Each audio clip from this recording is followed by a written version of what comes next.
నేను గల చెక్కోళ్ళ ఇంటికి పోయేస్తారా?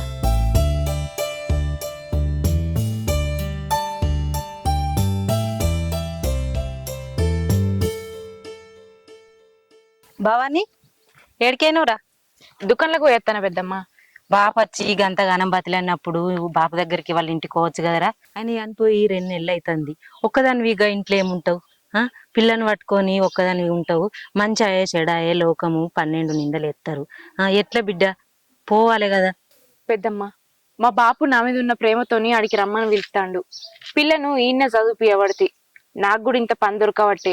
నేను ఆడికి పోతే నాకు బతుకు తెరువు ఎట్లా చెప్పు? అందుకే పోతలేను. బాపు గంతగానం బతిలన్నప్పుడు ఓ బిడ్డ ఇక్కడ పని చూసుకుంటున్నావు కానీ నిన్ను తోలకపోయినాడు బాపు నీకు పని చూడడా? కన్న తండ్రి చెప్పినప్పుడు ఇని బిడ్డ నీ బరువు బాధ్యత అన్ని మంచి చెడు అన్ని చూసుకుంటాడు కదా. నువ్వు పిల్లని పట్టుకొని ఒక్కదాని వాడ ఏముంటావు? నువ్వో బాపు రమ్మన్నప్పుడు నీకు పని చూస్తాడు ఏదన్నా. నువ్వు ఇదే పని అక్కడ చూసుకో. మొగడు లేని ఆడదంటే ఈ లోకం సమాజంలో ఎన్ని నిందలు ఎత్తారు బిడ్డ. అద్దు బిడ్డ నా మాటిను చెప్పినప్పుడు ఇని బిడ్డ. సరే పెద్దమ్మ, వీలు చూసుకొని పోయేస్తా.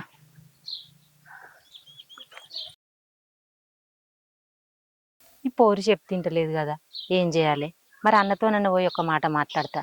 సరే పోయేత్తా. నరేషు పైసలు ఏమైనాయిరా? 4 రోజులకి ఇస్తా అని తీసుకపోతివి, 20 రోజుల ఇంకేపోతివి. మాకు అవసరాలు ఉన్నాయారా? రేపు తెలియదు నాకు ఆగరా. నాకు ఇవాళ సాయంత్రం ఖచ్చితంగా కావాలి పైసలు. నాకు అవసరాలు ఉన్నాయి వేరే వేరే. లేదు లేదు, ఇవాళ సాయంత్రం కాకుండా రేపు పొద్దుల ఖచ్చితంగా. సరేనా బాపు? బిడ్డ అక్కని ఇంటికి తీసుకొస్తాం బాపు. తీసుకొద్దామని నాకు లేదా బిడ్డ? 5-6 సార్లు పోతుంది. ఎన్నిసార్లు పోయినా నేను ఈయనే ఉంటా, నా బిడ్డని ఈయన చదువుకుంటుంది అని చెప్పబట్టి రాపోయేవాటి. ఈయన 4 ఊర్లు నన్ను బిడ్డను ఆనే ఉంచిండు. వీళ్ళు ఈయనే ఉంటారు, తోలుకచ్చుకుంటే 4 అనబట్టి నేను ఏం చేయాలి బిడ్డ? బాపు అట్లా అని అక్కని ఎన్ని రోజులు అక్కడ ఉంచుదాం చెప్పు? ఎట్లనే చేసి బతిమలాడి తీసుకొని వద్దాంపా. నువ్వు ఎన్నిసార్లు పోయినా అక్క అత్తలేదు బాపు. ఇద్దరం కలిసి పోయి బతిమలాడి తీసుకొని వద్దాం. అట్లయితే అట్లా బిడ్డ, ఇద్దరం కలిసిపోదాం. కానీ వంట చేసాము, అన్నం అయింది కానీ కూరకేం లేవు బాపు. అవును కానీ మన ఇంటి వెనకాల చెట్లున్నాయి కదా, వంకాయ చెట్లు, దానికి కాయలు ఉన్నాయేమో చూసిరాపు. సరే బిడ్డ నేను తీసేస్తా. ఉల్లిగడ్డ ఇట్లా పోయిపో. సరే బాపు. వంకాయలు మొన్న బాగానే కనబడ్డాడు అనిపించినాయి. ఇప్పుడు 4-5 కనబడుతున్నాయి. తెంపుతా అన్నాడు, కూరకు అవుతుండే కావచ్చు. ఇవి అవి ఏం చేసేదేమో. కోతులు కావచ్చు పడాయి. పట్టాన్ని కోతులు వస్తున్నాయి ఊరి మీదకి. ఎక్కలేను కోతులు. మామయ్య ఎక్కడ ఉన్నావా నువ్వు? ఇక్కడనే ఉన్నా బిడ్డ. బావాడిని మన ఇంటికి తీసుకొద్దాం అనుకుంటున్నావట. కొంచెం ఆగి పోదాం అనుకుంటాం బిడ్డ. అక్కడే ఉండనులే మామయ్య. అమ్మయ్య అక్కడ ఏదో పని చేసుకుంటూ పిల్లల్ని చదివించుకుంటూ ఉంటుంది కదా మామయ్య. గట్లంటే ఎట్లా బిడ్డ? ఆమె ఒక్కతే ఉండబట్టి ఇంటికాడ 4 రకాలు అనుకోవట్టు ఊళ్ళే. ఇంతకుముందు లచ్చక్కచ్చి చెప్పాయి. ఆ లచ్చరేం కలితే కూడా ఆయన అట్లే చెప్పబట్టే ఒక్కతే ఎట్లుంచుదని. నేను చెప్పేది కూడా మనందరి మంచి గురించే మామయ్య. బావాన్ని ఇక్కడికి నువ్వు తీసుకొద్దాం అనుకుంటున్నావు కరెక్టే. అదే నలుగురు ఇంకో రకంగా అనుకుంటారు. ఒకసారి ఆలోచించు మామయ్య. ఇంకా చిన్నామకి పెళ్లి చేసేది ఉంది. ఆలోచించడానికి ఏం లేదు బిడ్డ, నేను పోయి తోలుకొత్తా. మా మామయ్య ఏంది నేను చెప్తే అర్థం చేసుకోవట్లేదు, ఆయనకు అర్థం కావట్లేదు. మా మద్దలకి ఎప్పి చూస్తాను నేను. బాపుకి వంకాయలు తెమ్మని చెప్పిన చెట్టుకి తొక్క కాయ లేదు. ఎవరు తెంపుకోతురో ఏమో. ప్రసన్న, వదినే, మీ బాపు అక్కను మన ఇంటికి తీసుకొద్దాం అనుకుంటుండు. మీ అక్కను మన ఇంటికి తీసుకొస్తే మన పరువే పోతుంది. మీ బాపు నేను చెప్తే వినట్లే, నువ్వైనా చెప్పు. గట్లంటావేంది వదినే? అక్క అక్కడ ఎట్లుంటుందో ఏమో. పొద్దున్నే బాపు నేను ఇద్దరం మాట్లాడుకున్నాం. రమ్మంటే కూడా అత్తలేదు, పైసలు ఇస్తే కూడా తీసుకుంటలేదు అక్క.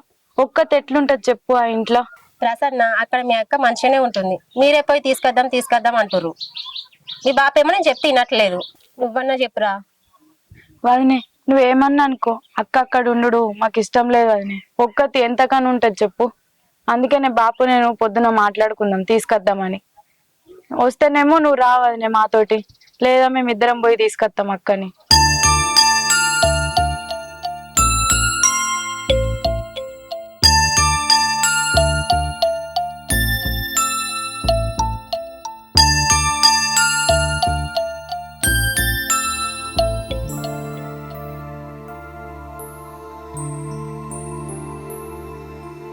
అమ్మ ఛాయ్ అయింది తాగుదా.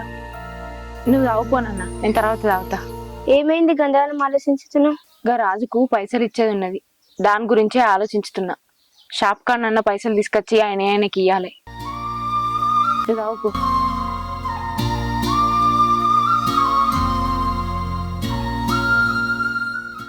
ఏమైంది లచ్చన్న, ఆ పైసలు ఇవ్వపోతువి 2 రోజులు ఇస్తాను తీసుకుంటువి, వారం రోజులు అయిపోయా, నాకు అవసరాలు ఉండయా? ఈ ఇస్తాను ఈ వడ్ల పైసలు వాడదు, వడ్ల పైసలు ఇవాళ రేపట్ల పడతాయి అన్నారు, ఇంకా వాళ్ళు పడంగానే ఇస్తా. వాటిలో పైసలు ఏందో ఏదేందో. మరి ఏందే ఇక బిడ్డను తోలుకొచ్చుకోవా? తోలుకొచ్చుకుంటారా? నేను 4 సార్లు పోయి అడిగిన, నేను రాను బాబు, నేను ఈయనే ఉంటా, నా ఇంటికాడ నేనే ఉంటా అంటుంది. వారి తాగి తాగి వాడి వచ్చాయి. ఆ బిడ్డను పట్టుకొని ఎన్ని రోజులు ఉంటారండి బిడ్డ? వారి 2 నెలల నుండి ఆ బిడ్డను పట్టుకొని ఎట్లుంటుందిరా? కనీసం మన్మరాల మీద అన్న ప్రేమ లేదురా? ఇప్పటికైనా నీ బిడ్డను తీసుకొచ్చుకొని ఇంటికాడ పెట్టుకోరా. అరే నా బిడ్డ అంటే నాకు ప్రేమ లేదా, నా మన్మరాలు అంటే ప్రేమ లేదా? మస్తు సార్లు పోయి అడుగుతున్నాను రమ్మని, ఎన్నిసార్లు బదిలాన్ని నత్తలేదురా. నాకు అలాంటి ప్రేమ ఉండదారా? వాళ్ళకి ఎవరు ఉన్నారా? అరే నేను మస్తు సార్లు పోయి అడుగుతున్నా, రా బిడ్డ అని. నా బిడ్డ ఇన్నే చదవబట్టి, నేను ఇన్నే పని చేసుకోబడితే అని అంటుంది. ఎన్నిసార్లు పోయి అడిగినా అట్లే అంటుంది.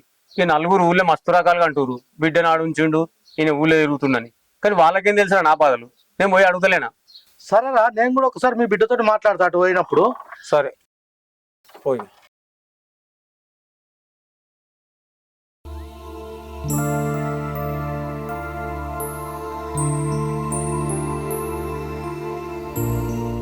శంకరన్న, చెప్పరా. ఇదివరదాకా మీ బిడ్డతో మాట్లాడింది, ఆమెకు అన్ని నచ్చ చెప్పిన. గమ్మఒడి చచ్చిపోయిన పిల్ల మందిండల్లా పిల్లని పట్టుకొని ఉంటే ఎందరేమనుకుంటారు అన్న. ఆమెకు అన్ని నచ్చ చెప్పి తోలుకరా కదా ఇంటికి. ఏమో మరి బాపత్తే చూస్తా అన్నట్టుగా మాట్లాడింది. మరి మళ్ళీ ఒక్కసారి పోయి రా బిడ్డ అని తోలుకరాయే. నీతో అత్త అని చెప్పిందారా? నేను అన్నిసార్లు పోయినా కానీ రానన్నది, ఎన్నిసార్లు 10 నెలలు రానన్నది. ఇక ఊళ్ళోనేమో అందరూ బిడ్డని ఆడుంచి తోలుకొచ్చుకోలేదు అనబట్టిది. ఇంతకు ముందు కూడా చిన్న బిడ్డ అన్నది, బాపు పోయి అక్కని తోలుకొత్తామని. ఇక తోలుకొత్తాము ఎట్లా చేసి. సరే అన్న, బిడ్డనైతే తోలుకరా, ఆడ మాత్రం ఉంచకు. మంచి ఔషధవు, మన పిల్లని మన ఇంటికి తోలుకొచ్చుకోవాలి కానీ గాడ ఒక్కతి ఏముంటది పిల్లని పట్టుకొని. నువ్వు అన్ని నచ్చ చెప్పి తోలుకరా. నేను ఆమెకైతే మస్తు చెప్ప తిరిగా చెప్పినా, చూస్తా అన్నది, అత్త అన్నది. నువ్వైతే తోలుకరా. సరే నేను పోయేస్తా.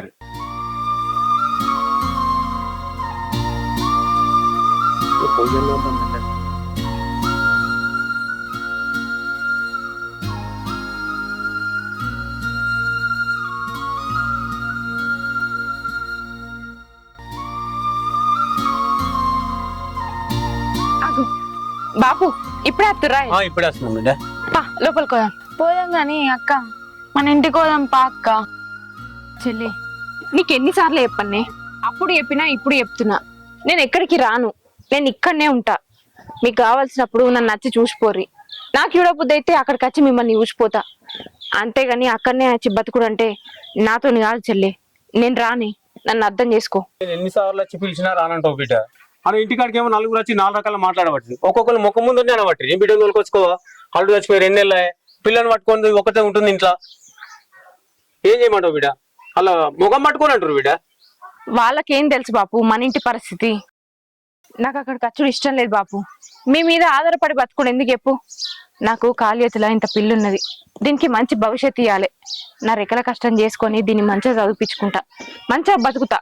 నాకేదన్నా ఆపత వచ్చినాడు నీ దగ్గరికి అత్త. కానీ ఇప్పుడు వచ్చి అక్కడనే ఉండమంట మాత్రం నాతోటి కాదు బాపు. ఇప్పుడు ఆ 4 తీసుకొచ్చుకుంటా అయిపోవు కదా. అల్లుడు చచ్చిపోయిండు, బిడ్డను ఒకదాన్ని అక్కడ ఎందుకు ఉంచినావని మాట్లాడతారు. కొద్ది రోజులు పోతే చూసినావా, మొగడు చచ్చిపోయినాక వచ్చి అవ్వగారి ఇంటికాడ ఉంటుంది, ఏం పని పాట ఏంది, ఎదిగిన పిల్లని పట్టుకొని తల్లిగారిని ఇంటికాడనే ఉంటుంది అని 4 రకాలుగా మాట్లాడతారు బాపు. ఆ మాటలు వాడు నాకు ఇష్టం లేదు. నేను ఇంటి మీద ఉంటే చెల్లెకు కూడా వచ్చే సంబంధాలు రావు బాపు. 4 రకాలుగా మాట్లాడుకుంటారు. నేను అన్న ఆలోచించే ఈ నిర్ణయం తీసుకున్నా. దయచేసి నన్ను అక్కడికి రమ్మని అడగకు బాపు, నన్ను అర్థం చేసుకో. భవాని, బాపు మాట కాదనకు, మన ఇంటికి పోదాం రా. ఏంది వదినే, నువ్వు కూడా గట్లే మాట్లాడుతాను? అసలు నాకు తెలియక అడుగుతా. ఆడపిల్లకు పెళ్లియాక ముందు పుట్టింట్ల నాన్న తోడు కావాలి, పెళ్ళైన తర్వాత అత్తగారింట్ల భర్త తోడు కావాలి. ఇట్లా ఆడదానికి ఏదో ఒక తోడు ఉంటేనే బతకగలది అని సమాజం ఒక ముద్రేసింది. కానీ నేను అట్లా కాదు వదినే. పెళ్లికి ముందైనా పెళ్లి తర్వాత అయినా ఆడదలుచుకుంటే తానంతట తాను నిలబడుతుంది అని నేను నిరూపించుతా. నా బిడ్డను మంచిగా చదివించుకొని నా బతుకు నేనే బతుకుతా. అవ్వగారి ఇంటికి వచ్చి నేను మీకు భారం కాలేను. ఏదో కష్టం వచ్చిందని ఏదో నష్టం వచ్చిందని అవ్వగారింటికి వచ్చి అవ్వగారి మీద ఉండే ఆడబిడ్డలు ఎంతో మంది ఉన్నారు. కానీ నేను అట్లా బతకదలుచుకోలేదు. ఏ కష్టమైనా నష్టమైనా పెళ్లి చేసుకొని ఈ ఇంటికి వచ్చిన కష్టమో సుఖమో ఆయన నన్ను ఇడిచిపెట్టి పోయిండు. నేను ఈ ఇంట్లోనే ఉండి నా బిడ్డను సాదుకుంటా. నేను అక్కడికి రాను వదినే. నువ్వు అని నన్ను అర్థం చేసుకో. నాకేదైనా కష్టం వస్తే మీ దగ్గరికే అత్త. నాకు చూడబుద్ధి అయితే 4 రోజులు అవ్వగారి ఇల్లని మిమ్మల్ని చూసిపోవడానికి అత్త. అంతేగాని నా బతుకు ఇక్కడ బంద్ చేసి అక్కడికి వచ్చి ఇంకొక బతుకు మొదలు పెట్టలేను. నా బిడ్డను చూసుకుంటా. నేను ఈ ఇంట్లోనే బతుకుతా. ఆయన జ్ఞాపకాలు ఉన్న ఈ ఇల్లే నాకు నరకమైనా స్వర్గమైనా. నేను ఇక్కడనే ఉంటా వదినే. నువ్వు నా బాబుకి అర్థమయ్యేటట్టు చెప్పు. భవాని, నేను ముందే చెప్పిన మామయ్యకి భవాన్ని ఇంటికి తీసుకొచ్చి చూడొద్దు అని. కానీ నేను చెప్తే వాళ్ళు వినలేదు. నువ్వు ఇలాగే బతుకు భవాని. నీ బతుకు చూసి ఇంకా నలుగురు మారాలి. నీ ధైర్యం నాకు చాలా నచ్చింది. ఈ ధైర్యానికి మెచ్చుకోవాలో బాధపడాలని అర్థమైతే లేదు బిడ్డ. కానీ నీకు ఏ ఆపద వచ్చినా ఏ అవసరానికి ఆయన ఈ నాన్న మర్చిపోకు బిడ్డ. జాగ్రత్త అక్క. ఏ ఆపద వచ్చినా మేము ఉంటాం.